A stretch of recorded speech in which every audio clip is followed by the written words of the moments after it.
وعلیکم السلام. ډېر زیاته مننه. موږ بې علمه خلک څنګه ځان ټینګ کړو؟ ټنګ چې د رباب شي نو مولیان د حده وباسي، او ټنګ د رباب کلنګ د پیالو او د یارانو محفل. نن به موسم لیونی کېږي او ورېږي باران. السلام علیکم ګرانو او خوږو اوریدونکو. سلسله ده ځلانده ستوري چې کوم پروډوسر دی محمد امین بنګش، زه یم ستاسو کوربا شیراز احمد شیرازي. قدرمنو خوږو اوریدونکو، په دې سلسله کې موږ ستاسو په وړاندې هغه ځلانده ستوري راولو کوم چې په خپل فیلډ کې په خپل شعبه کې د پښتو خدمت کوي، د پښتنو خدمت کوي، بیا د پښتو د پرمختګ دپاره هغوی هلې ځلې کوي، که هغه سنګران دي، که هغه شاعران دي، که هغه پوهان دي، که هغه لوبغاړي دي، یا که هغه رباب غږونکي دي، که طبله غږونکي دي. هغوی چې دا هر فیلډ سره د هغوی تعلق وي، خو چې هغې کې د پښتو ادب ته وده ورکوي، یا هغوی چې خپل کوم کلتور دی، د پښتو چې کوم کلتور دی هغه هغوی ژوندی ساتلی وي، موږ هغوی ستاسو په وړاندې راولو. هغوی سره په دې پروګرام کې خبرې اترې کوو د هغوی فن، د هغوی شخصیت، د هغوی تعلیمي بیک ګراوند په حوالې سره. همدغه شان په ننني پروګرام کې هم ما سره دوه داسې یو ځلانده ستوري موجود دي چې کوم ډېره موده وشوه چې هغوی د رباب دغه چې کوم یو ډېر غټ یو ډېر لوی فیلډ دی، یو فن دی، او د رباب په ذریعه باندې هغوی د پښتون وطن چې کوم قامي سندرې دي هغه هغوی غږوي. ما سره پروګرام کې موجود دی ډېر خوږ انسان، ډېر خوږ، ډېر ښه آرټسټ ځلانده ستوری علي خان یوسفزۍ، چې هغه به موږ ته د رباب په هکله چې کوم د هغوی سفر دی هغې حوالې سره موږ سره هغوی خبرې اترې کوي. همدغه شان جی ام بي باندې به موږ سره وي صوفي عبدالله، هغوی سره به موږ هم په دې پروګرام کې خبرې کوو. نو ټول نه مخکې به زه قدرمندو خوږو اوریدونکو علي خان طرف ته ځم، هغوی سره به خبرې اترې کوم. السلام علیکم علي. وعلیکم السلام. څنګه یې؟ ښه یې جي. ډېر زیاته مننه علي چې تا موږ له قیمتي وخت راکړو، ریډیو پاکستان د قیمتي وخت راکړو. علي خان تاسو سره خو به ډېرې خبرې کوو د رباب په هکله هم، خو ټول ناول راته ووایه چې ستاسو چې کوم تعلق دی بنیادي هغه د کوم علاقې نه دی، بیا چې کوم بیسک ایجوکیشن دی هغې چېرته حاصل کړو، د رباب دا شوق د کله نه پیدا شو؟ مننه. اول ستاسو ډېره شکریه ادا کوم چې تاسو دلته دې پروګرام له راوستو، موقع مو راکړه، او د دې نه پس چې څومره اورېدونکي دي هغوی هم ټولو ته سلامونه او نیکې هیلې احترامات. او خبره د تعلق ته نو تعلق زما صوابۍ سره دی. صوابۍ کې تولاندی کلی چې د یوسف خان او شیربانو په نوم باندې ډېر مشهور دی، هغه کلي سره زما تعلق دی. او زما تعلق یو ښه تعلیمي کورنۍ سره دی. زه ړومبی کس یم چې موسیقۍ طرف ته راغلی یم. شوق د ټولو دی، خو لکه د چا دغه طرف ته تللی نه دي. نو بیا موسیقۍ سره خو شوق د پخوا نه او تعلیم مې صوابۍ کې کلي کې، بیا تر 10مه پورې مې کلي کې کړی دی صوابۍ کې. بیا د هغې نه پس اسلامي کالج کې هم پېښور کې، د هلته نه مې اف ای وکړه. بیا اسلام آباد ته رالم، دلته مې نمل کې اډمیشن وشو او بي ایس انګلیش مې کړی دی. بیا د هغې نه پس زما لیټریچر طرف ډېر دغه نو ادب سره مې شوق ډېر و، په دغه وجه موسیقۍ طرف ته هم رالو. او ریسرچ مې بیا په غني بابا کړی د پښتو چې کوم زموږ شاعر دی، ډېر ښه شاعر او مشهور، حالانکې ډېر خلک ته اوس هم نه دي خبر، خو موږ غواړو چې د خپلو شاعرانو، ادیبانو او آرټسټانو نه او داسې چې زموږ هیروز دي څومره هم چې د دې نه موږ وایو دا دنیا ته خبر کړو چې پښتنو کې هم ډېر تعلیم یافته او ډېر پوهه خلک شته دي. چېرته چې ساز نه وي، سندره نه وي، هلته کې هېڅ د ژوند خبره نه وي. څنګه چې تاسو ووایئ چې خپل په خاندان کې تاسو اولنی کس یې چې دې فیلډ ته راغلي یې رباب غږوئ، دا راته ووایئ چې کله هم د پښتنو باره کې دا ویل کېږي چې هغوی فنکاران چې کوم دي هغه نه خوښوي، فن خوښوي، خو فنکاران چې کوم دي هغه نه خوښوي. یو کوم ستاسو شیان چې کوم ینګ ټیلنټ دی هغه چې هغوی راځي خپل شوق مظاهره کوي یا خپل شوق پوره کولو لپاره هغوی دغه شیان سټپ اوچتوي، نو هغو ته اولنی چې کوم پرابلم وي، اولنی چې کومه مسله وي هغه د کور طرف نه وي. تاسو ته هم د کور طرف نه داسې مسله مخې ته راغلې؟ نو شکر دی، دا زه ډېر خوش قسمته یم. زما دا کورنۍ کیدای شي واحد کورنۍ چې زه ډېر سپورټ کړی یم او د ټولو موسیقي خوښه ده. زه چې کله کلي ته لاړ شم زما ترونه اکثر ما ته داسې غوسه غوندې شي، هلکه رباب دې نه دی راوړی، ته راغلې دا ځان سره راوړه که نه. پلار مې مو ټول مور ما ته هېڅ چا چېرته څه داسې خبره نه ده کړې، او شوق کوه خو لکه هغه خلک زمونږ په دې وجه د دې طرف نه لږ سایډ ته په دې وجه ځي چې لکه اکثر ډېر خلک یې هغې نشې شروع کړي او داسې غلطو لارو ده. نو پکار دی چې مونږ دغه لار ورسره نه خپلو چې مونږ نشو ته لړ شو یا تماشو ته یا داسې غلطو محفلونو کې کینو. پکار دی چې دا مونږ د هغې نه د غلطو محفلونو نه د بچ کېدو دپاره دې سایډ ته که راشو نو بیا موسیقي ډېر ښه شی دی. دغه خبره ده. بالکل جی مونږ غواړو هم چې په پښتون معاشره کې یا پښتون سایټۍ کې د اوس موسیقي هم شي، ټپه دې هم شي، سندرې دې هم شي، ځکه چې په دغه خاوره باندې مونږ ډېر جنګونه وکتل، مونږ بدامني وکتله. نو علي خان صاحب تاسو سره خو ډېرې زیاتې خبرې کوو، ټایم موږ سره هم ډېر دی، خو که په سټارټ کې زموږ اورېدونکو ته د ریډیو پاکستان اورېدونکو ته نغمه پلی کړې ډېر مزه به وکړي. بالکل پلی وکړو.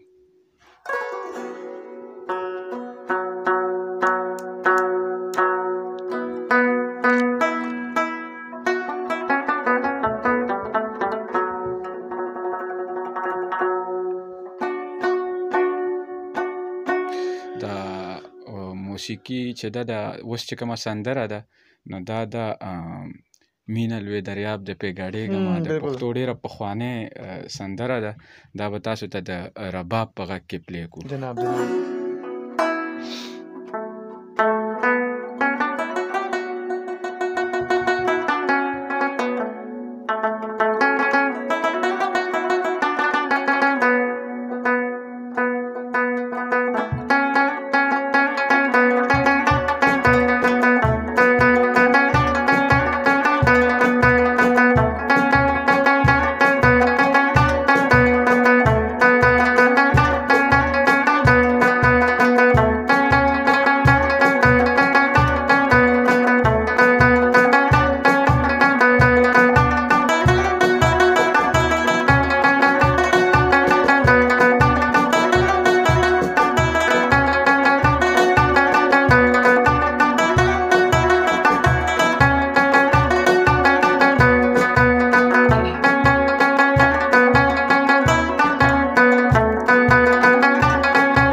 جی واه ډېر ښه، ډېر زبردست، ډېر خوند یې وکړ، ډېره مزه یې وکړه. دا ته ووایي چې د رباب زده کولو لپاره ټول نه اولنی شیز چې کوم دی هغه څه دی او ستا استاد څوک دی؟ ځکه چې دا خو د استاد نه بغیر مشکله ده. بالکل زما استاد لومبی چې و ساجد نومې دی، خدای دې ښه لري، لکه د ورور په شان موږ سره. ساجده. او بیا مې د ملکنډ سره تعلق لري، تاڼي سره. بالکل. او بیا مې د هغې نه پس مختلفو کسانو سره ناست یم، زده کړه مې د مختلفو ځایونو نه کړې ده، څه مې د یوټیوب نه کړې ده، څه مې سندرې اورېدلې دي، په خپله مې ډېر پریکټس کړی دی. لومبی شی د رباب زده کړې لپاره رباب سره مینه، موسیقۍ سره او بیا شوق، ښه ډېر شوق پکار دی. او اصل شی چې دی وخت ورکول دی، د وخت ورکولو نه بغیر نه کېږي. دې مینې سره چې دی نه دې له به ډېر وخت ورکړې. دا هغه خلک وایي که نه فل ټایم، دې له به پوره وخت ورکړې، ښه چې څومره ډېر وخت ورکولی شي، که در ودې 15 ګنټې 6 ګنټې ورکولی شي نو بیا خو ډېر زر به یې زده کړې. که 1 ګنټه 2 ګنټه ورکوې نو هم یې زده کولی شي، خو وخت به خامخا خبره وي چې دا رباب ته یو ورځ پرېږدي نو دا به تا 10 ورځې شاته پرېږدي. دا داسې شی دی. دا تا سټارټ کړه اغستې او کله د اولنۍ نغمه کله په رباب کې غږولې وه او دا کوم وخت واقع چې تا سټارټ واخیستل د رباب؟ دا تقریبا 2019 دغه وخت او دغه وخت کې ما شروع کړ، زما 3م سیمسټر و یونیورسټۍ کې. دغه وخت کې مې شروع کړ او سندرې خو بس داسې لږې حصې مې د سندرو زده کړې وې سټارټ کې، لکه لړ شه پېښور ته کمیستور ما دروړه یا کراره راشه یا داسې د هندۍ ژبې وړۍ غوندې که نه تجھے دیکھا تو ہے جانا صنم، داسې مختلف د خوښې څیزونه چې وو نو دا هم پرې زده کړي وو او بیا ورو زیات شو. پریکټس چې څومره کوې نو دومره به ښه کېږي. نو دا ته ووایي چې خبرې خو تاسو سره کوو، ستاسو خپل د خوښې چې کوم نغمه ده هغه کومه ده، کومه زیاتره غږوئ؟ زما خو ډېرې خوښې دي، خو دلته د خلکو ډېره خوښه چې که نه نو چې موږ کینو محفل کې نو خلک وي کراره راشه پلی که. بالکل دا د خلکو یو ډېره او هغه حقیقت دی چې هغې ډېره ښکلې غږولې ده نو زمونږ اورېدونکو ته پلی کړئ نو موږ به نو مزه والو، موږ به نو خوندونه والو. ډېره مهرباني. ضرور.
زبردست لیخان ډېر زبردست. دا ته ووایه چې اوسه پورې تاسو کوم ځایونو کې رباب غږولی دی یا کوم داسې ټي وي چینلز دي هلته کې هم تاسو تللي یې، نو په دې باندې رڼا واچوئ.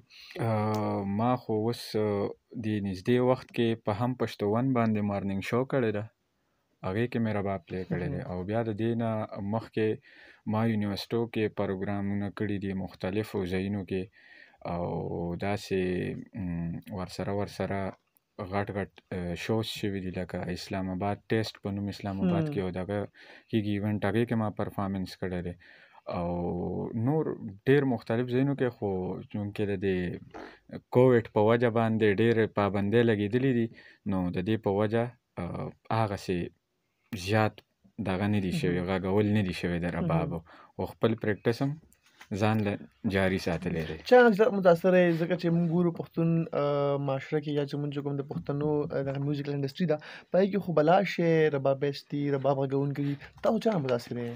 زه خپله همایون سخي ډېر زیات اورم، کیسي سار واورم، او په پاکستان کې خو هم شته، ګلاب افریدي استاد دی، امجد ملنګ دی، نو ډېر ښه ربابست دي، رباب غږونکي دي. خو لکه بیا همایون سخي شو، دغه رنګې رباب غږولو والا ډېر کم ملاویږي. هغې بالکل د رباب ډېر په د رباب هغه حق ادا کوي که نه، داسې غږي، هغه د امن هغه پیغام بالکل هغې ورکوي، ډېر په طریقه، په مینه، سلو په کلاره رباب غږي او خلک ترې هم ډېر خوند اخلي. اوسه پورې کوم ایوارډونه تاسو ته ملاو شوي دي په دغه رباب فیلډ کې؟ نو رباب فیلډ کې خو ما داسې خاص دغه نه دی کړی ایوارډونه، بس دغه د یونیورسټۍ طرف نه ماته ملاو شوي دي او نور داسې څه خاص نه دي ملاو شوي. زما خپله شوق کرکټ سره ډېر زیات او ما ډېر وخت کرکټ کړی دی، نو دا رباب ما اوس سټارټ کړی، نو ما د دې طرف ته زه دننه ډېر نه یم تللی پکې. ښه، تاسو څنګه تاسو د قرار راشه دغه نغمه په رباب کې پلی کړه، تاسو دا هم ووایي چې زیاتره چې کوم د رباب اورېدونکي دي هغوی دغه ډېر زیات خوښوي.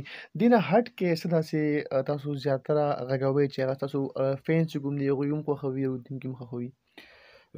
لړ شه پېښور ته ده، ورسره داسې نورې بلا سندرې دي، موږ یو د خیبر زلمي او دغه سندرې خو خلک هم چې بیا خوښوي، نو لړ شه پېښور ته ډېره نن سبا عامه شوې ده. هغې چې کله ویلې ده نو اوس بیا نوره ورځئ پې زه دا به ورسره لږه هم وایو. جناب بالکل دا خو به ډېر خوند وکړي، لیکن سونے پر سہاگا باب میں گاتے نہیں ہیں، وایو ورسره دا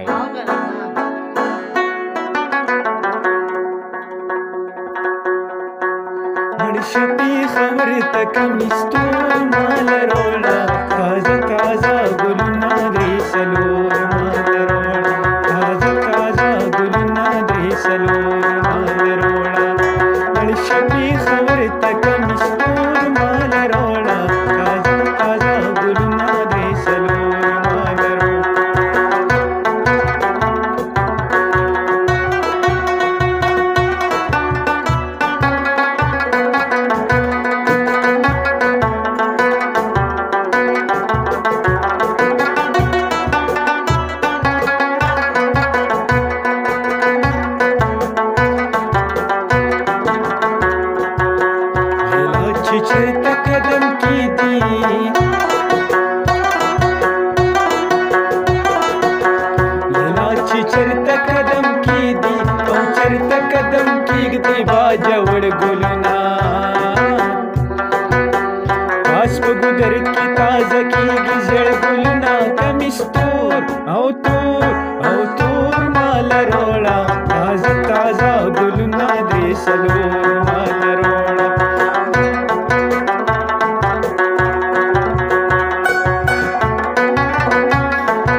تاسو خو ماشاءالله رباب سره سره ډېر ښه اواز هم دی، ډېر ښه غږ هم دی. بس کله کله لږ لږ ووایو، ډېر نه وایم، کله کله خیر دی خو عادت مه جوړوه، عادت نه جوړوه کار. بالکل بالکل. ښه، دا راته ووایئ چې تاسو څنګه تاسو خبره وکړه چې په نمل نه تاسو بي ایس کړی دی، هغې نه بعد تاسو چې کوم دی شوق لټرچر ته هم او غني خان بابا باندې تاسو بیا ریسرچ هم کړی دی، نو بي ایس انګلیش او هغې نه بعد ریسرچ بیا د پښتو پرسنالټي باندې خلک خو په شیکسپیر باندې ریسرچ کوي، خلک خو په نورو خلکو باندې دې طرف ته خو چا شوق هم دي، چا فکر هم دي، ستاسو دغه سایډ ته څنګه شوق پیدا چې نه زه د پښتو داسې یو اتل باندې ریسرچ کوم؟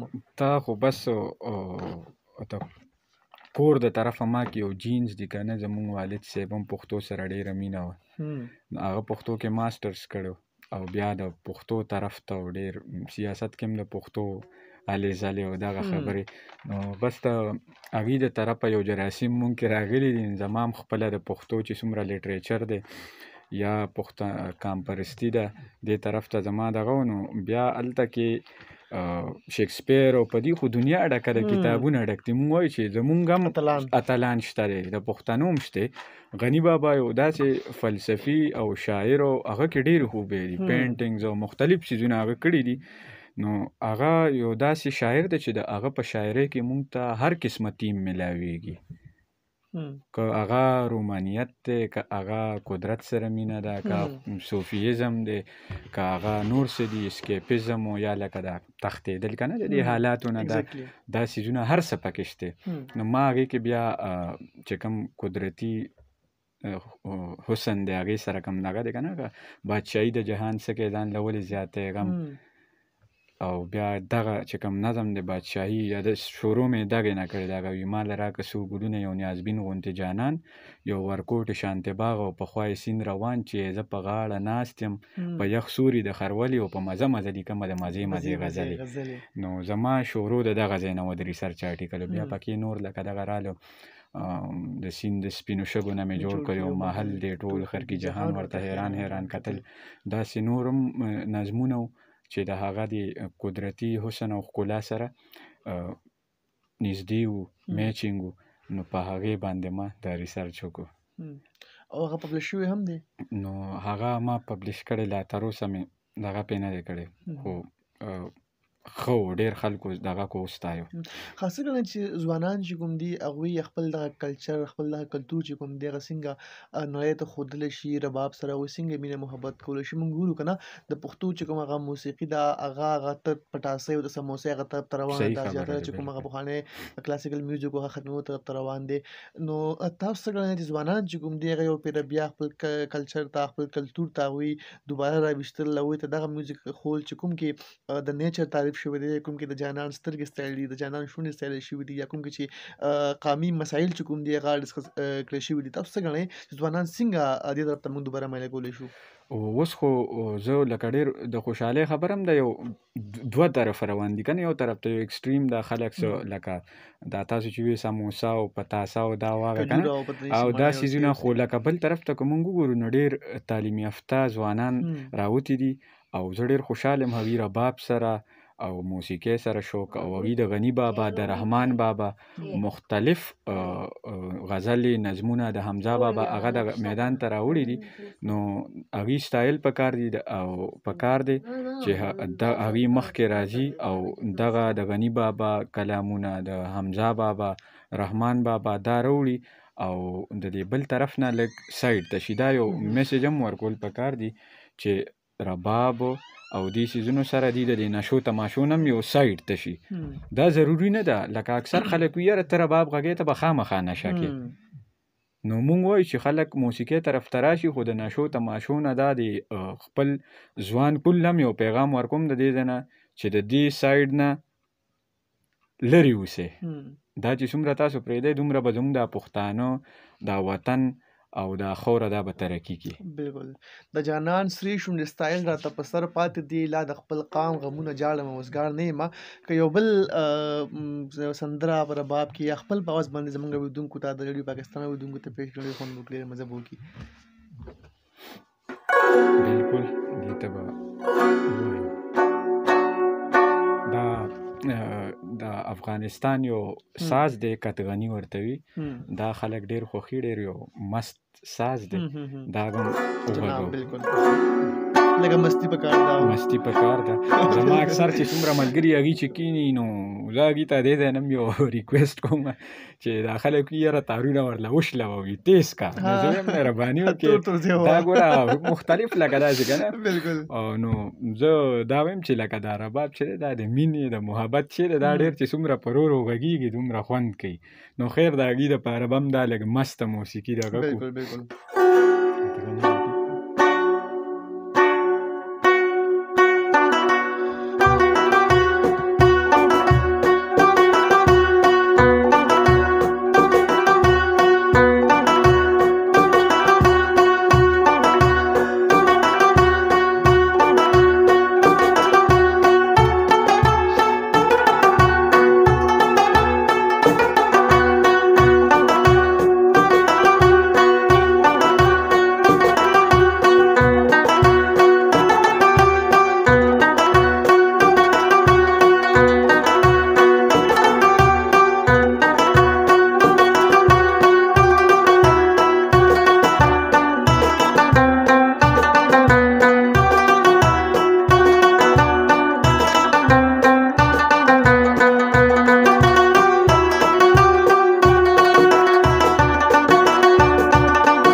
ډېر زبردست وه ډېر خوند یې کړی هغه خو نه دی بیا کې بریم بالکل بیا کې برم با مزه دا ته ووایي چې تاسو پروګرام چې کوم دی مختلف ډول تاسو غږوئ زیاتره تاسو ته مشکلات څه کې راځي په کلاسیکل میوزیک کې یا داسې مست چې کومې ګاڼې وي په هغې کې مشکلات چې د کوم شي زده کړه نه وي لکه کلاسیکل زده کړه غواړي تیزه موسیقي چې ده دا پریکټس غواړي کلاسیکل پریکټس هم غواړي زده کړه هم غواړي نو ګرانه چې دا کلاسیکل کې ده صحیح او ټپې مې پر باب کړي دي ټپې خو کړي دي نو څو ټپې زمونږ اورېدونکو ته وکړي په خپل ډېر خوند وبکو د ټیم سره پاتې نه صحیح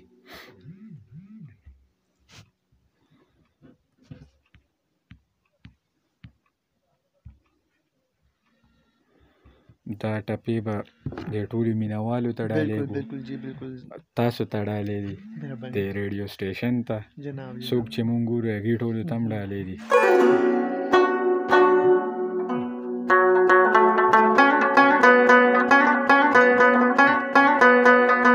ول دې ویل چې رامین شه اوس راته وایي چې زړګي صبر کا میانا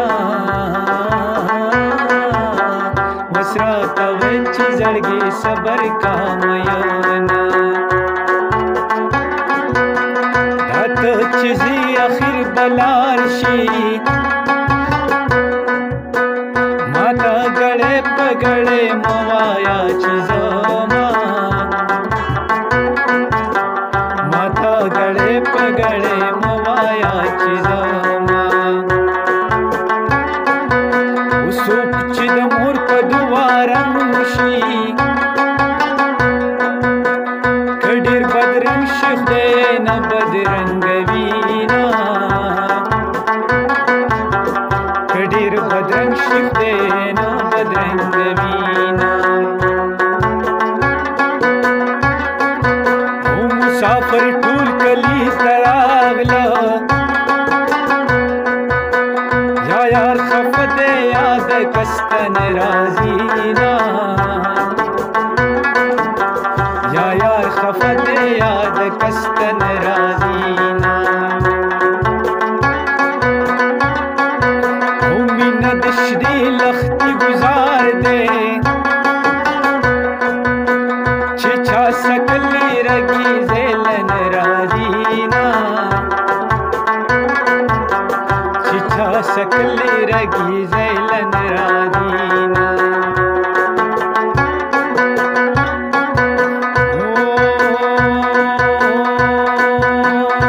اول دی ویل چې رامین شه اوس راته وایي چې زړګي صبر کا میانا اوس راته وایي چې زړګي صبر کا میانا کړه د سنگار سنگار د لیلا کړه د سنگار سنگار د لیلا خمار سترګو دې پزړه وشتلې یاما خمار سترګو دې پزړه وشتلې یاما کړه د سنگار سنگار د لیلا کړه د سنگار ډېر زیاته مننه بلکل مثلا یو منټ دی په اخره کې به څه پیغام ورکوئ پښتنو ته پښتنو ځوانانو ته پښتنو ځوانانو ته ټولو پښتنو ته دا پیغام ورکوم چې د نشو تماشو نه د غلطو محفلونو نه دې ځان وساتي سبق سره دې تعلیم سره دې مینه پیدا کړي پښتو ژبې سره دې مینه پیدا کړي زموږ ډېرو خلکو له پښتو ژبه صرف په ویلو ورځي نه په لیکلو ورځي نه په لوستلو ورځي پکار دی چې پښتو ژبه موږ هغه کامونه مخکې تللي دي چې کوم خپلې ژبې کې تعلیم وکړي خپله ژبه زده کړه وکړي خپل اتلان وپېژني پښتنو ته پکار دي چې خپل اتلان وپېژني پښتنو ته پکار دی چې موسیقۍ سره او امن سره دې څیزونو سره مینه وکړي انسانیت سره مینه وکړي د ایکسټریمیزم نه دې ځان وساتي د جنګ جګړو نه دې ځان وساتي د پښتنو ډېره غټه مسله دا ده چې په یو بل کې لګیا دي پښتنو ته د دې ځای نه دا خواست کوم چې یو بل سره رونو سره په وړو خبرو باندې جنگ جګړه مکوي او د دې سیزونو نه ځان لري بالکل بل ژبه زده کول کې یو کمال دی، خپل ژبه هیرول به کمالي ده. ډېر زیاته مننه علي خان، تاسو سره موږ په پروګرام کې خبرې ترې وکړې. زیاته مننه تاسو موږ خپل قیمتي وخت راکړی. قدرمنو خوږو اوریدونکو، دا وه زموږ نننۍ سلسله ځلانده ستوري. اوور ټو یو محمد.